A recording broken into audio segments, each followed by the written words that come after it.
in a time when the Arabs were drowning in darkness, the darkness of ignorance, burying their daughters alive, and worshipping idols that neither benefit nor harm. The world was awaiting the dawn of a new era, a dawn that would change the course of history. And in the year of the elephant, Muhammad ibn Abdullah was born, an orphan in Makkah, to be a mercy to all worlds. From the moment of his birth, his grandfather Abdul Muttalib rejoiced in him, carried him to the Kaaba while circumambulating it, and named him Muhammad, a name not commonly known among the Arabs at that time, as if the heavens were preparing him to be praised both on earth and in heaven, as was the custom of the nobles of Makkah. The infant was sent to the desert, where pure air, eloquent language, and strong upbringing were found. Halima al-Sa'diyah was searching for a child to nurse, but she hesitated to take the orphan due to poverty.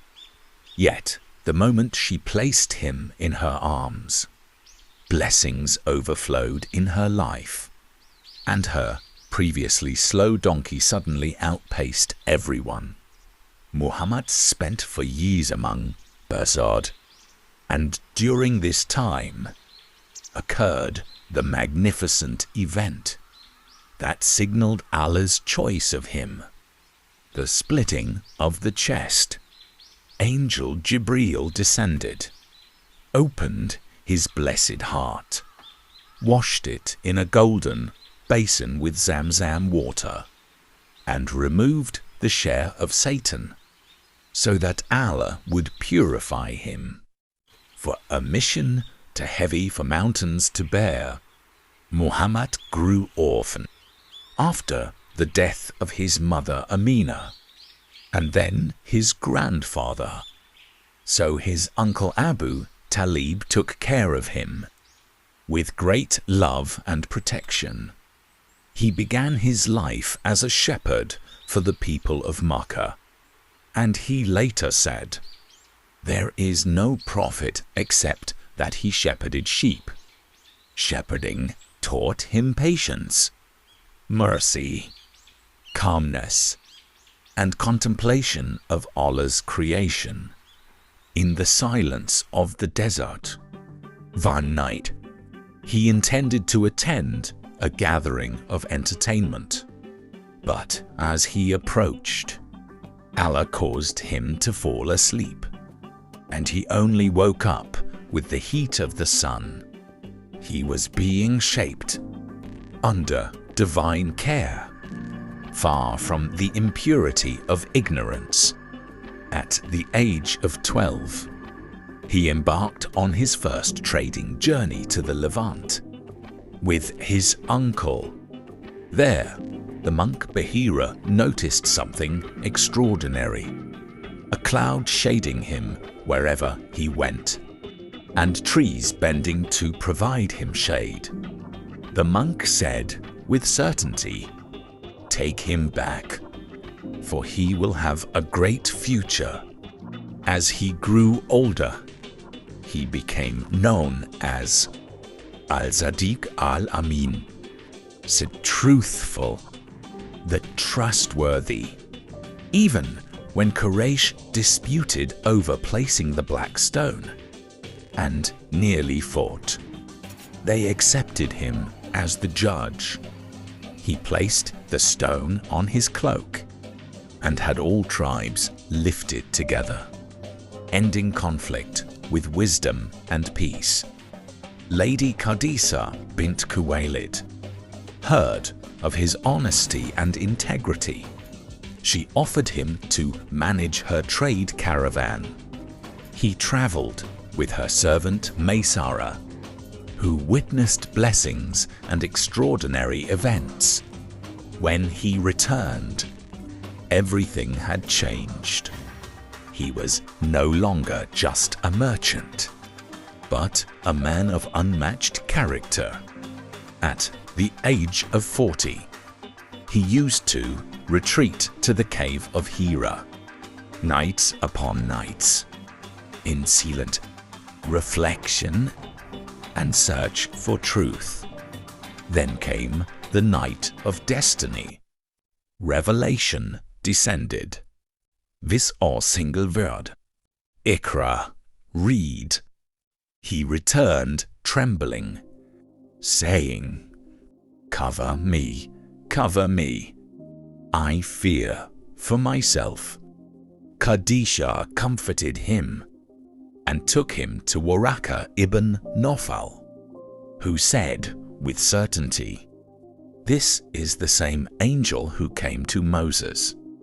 He began calling people openly from Mount Safa, and Quraysh erupted in anger. The truthful became, in their eyes, a liar.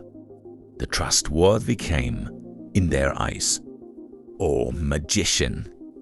Then came persecution, Bilal under burning stones, the martyrdom of Yasser's family, and humiliation upon the Prophet while in prostration. Then came the boycott, 3 years of siege, no food, no water, until they ate leaves and skins, and children cried from hunger. Then came the year of sorrow, the death of Khadijah and Abu Talib.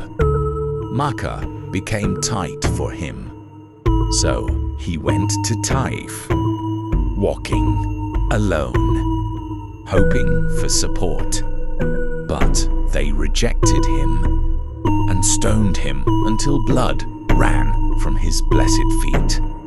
He sat under a tree and made his heartfelt supplication. O Allah, I complain to you of my weakness and my helplessness. Then came the turning point. At the seasons of Hajj, he met the people of Yathrib at Al-Aqaba. They believed in him and pledged to protect him. This was the beginning of a new era. Then came the divine command to migrate. Quraysh gathered to kill him, but Allah protected him. Ali slept in his bed while he left unseen. He and Abu Bakr hid in the cave of Thor, and the disbelievers stood at its entrance. Abu Bakr said, if they look down, they will see us. The Prophet replied calmly, what do you think of two? Allah is the third of them. The journey began through burning desert and pursuit. Suraka chased them, but his horse sank into the sand again and again until he realized he was facing something greater than this world. Days later, Yathrib appeared on the horizon, and the Ansar welcomed him. The full moon has risen upon us.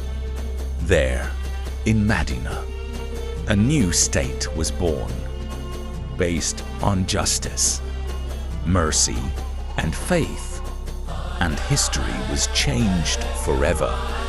This is where the story began. From the pain of Makkah to the light of Medina.